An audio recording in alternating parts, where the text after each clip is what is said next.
Hare Krishna, welcome to Joy people blog. নতুন একটি পর্বে সকলকে স্বাগতম। চলতি মাসে আগামীকাল অমাবস্যা, আর আজকের ভিডিও এই বিষয়ে কথা বলবো।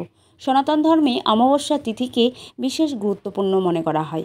প্রতি মাসে কৃষ্ণপক্ষের পঞ্চদশ দিনটি অমাবস্যা হিসেবে পালিত হয়। আগামীকাল 4 আগস্ট পালিত হবে শ্রাবণ মাসের অমাবস্যা।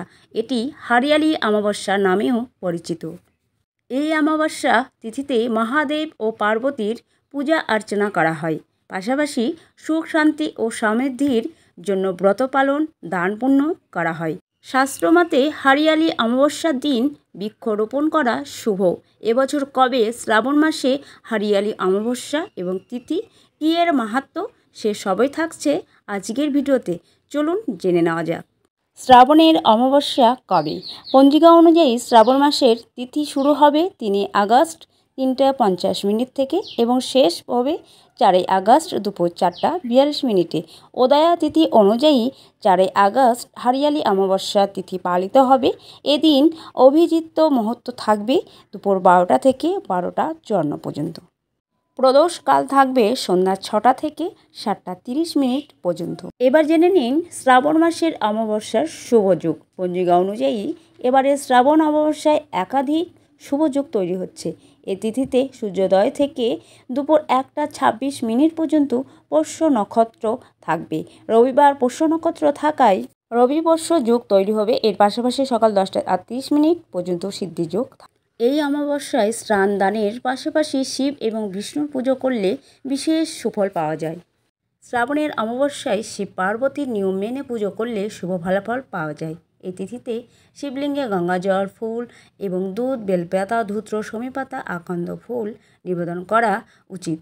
শ্রাবণ অমাবস্যায় গাছ লাগান। হরিয়ালি অমাবস্যায় বৃক্ষরোপণ করলে বহু গুণ অধিক শুভফল পাওয়া যায়। তাই এই তিথিতে শমী, আম, অশোক, বট, নিম ইত্যাদি গাছ লাগাতে পারেন। এই সময় যে কাজগুলি অবশ্যই করুন। শ্রাবণ অমাবস্যায় তিথিতে অশোক গাছের পুজো করলে অত্যন্ত শুভ বলে মনে করা হয়। এই গাছে দেবতারা বাস করেন। শ্রাবণ অমাবস্যায় অশোক গাছের পুজো ও জল নিবেদন করলে দেবতাদের এই অমাবস্যার দিন দেখে নেওয়া যাক কিছু উপায়, যেগুলি করলে আপনার ও আপনার পরিবারের বিশেষ উপকার হতে পারে। অনেক বাধা থেকে মুক্তি পাবেন অনায়াসে। প্রথমত, অমাবস্যার দিন আপনার বাড়িঘর খুব সুন্দরভাবে পরিষ্কার রাখুন। ওই দিন যেন বাড়ি অপরিষ্কার না থাকে সেদিকে নজর রাখবেন। কোনো এঁটো বাসনপত্র যেন না থাকে সেদিকে খেয়াল রাখবেন। কোনো পুরনো ছেঁড়া জামা কাপড় থাকলে সেগুলি কাউকে দিয়ে দেবেন বা ফেলে দেবেন। শুধু বাড়ি নয়, বাড়ির সামনের উঠোনও যেন পরিষ্কার পরিচ্ছন্ন থাকে। 2, এই অমাবস্যায় সন্ধ্যের পর বাড়ির সদর দরজার সামনে 2টি তিলের তেলের প্রদীপ জ্বালাবেন। এর ফলে বাড়ির সমস্ত নেগেটিভ শক্তি বেরিয়ে গিয়ে পজিটিভ শক্তির আবির্ভাব ঘটবে। এবং সন্ধ্যাবেলা তুলসী তলায় ঘিয়ের প্রদীপ একটি জ্বালাতে ভুলবেন না।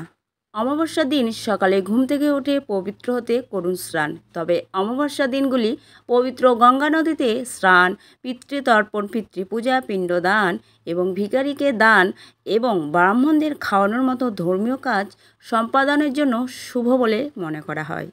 বৃক্ষরোপণ। এই দিন বৃক্ষরোপণের কেন এত গুরুত্ব তা জানুন। বৃক্ষকে জীবনের প্রতীক হিসেবে বিবেচনা করে তাদের পুজো ও বৃক্ষরোপণের মাধ্যমে আমরা পৃথিবীর সঙ্গে আমাদের সম্পর্ক গভীর করতে পারি এবং পরিবেশের ভারসাম্য বজায় রাখতে পারি।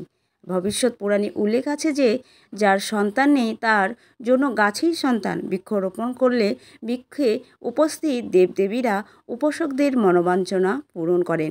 একটি গাছ সঠিকভাবে রোপণ করলে মানুষ স্বর্গীয় সুখ লাভ করে এবং রোপণের ফলে 3 জন্মের পাপ বিনষ্ট হয়। পদ্মপুরাণে বলা হয়েছে যে একটি অশোক গাছ লাগালে মানুষ শত শত যজ্ঞ করার চেয়েও বেশি পুণ্য লাভ করে। অশোক গাছ দেখলে পাপ নাশ হয়, ছোঁয়ায় লক্ষ্মী লাভ হয় এবং তাকে দেখলে আয়ু বৃদ্ধি পায়। গণেশ ও শিবের প্রিয় গাছ শমী গাছ লাগালে সুস্থতা পাওয়া যায়। আমলা শ্রীহরির প্রিয়, তাই এই বৃক্ষ রোপণ করলে শ্রী লাভ করা যায়। বিল্ব গাছ দীর্ঘায়ু প্রদান করে। অশোক গাছ লাগালে জীবনের দুঃখ দূর হয় এবং সৌভাগ্য লাভের জন্য অর্জুন। নারকেল, বট গাছ লাগালে ও শিশুদের সুখ সমৃদ্ধির জন্য অশোক, নিম, বিল্ব ও অশ্বগন্ধা গাছ লাগালে উপকার হয়।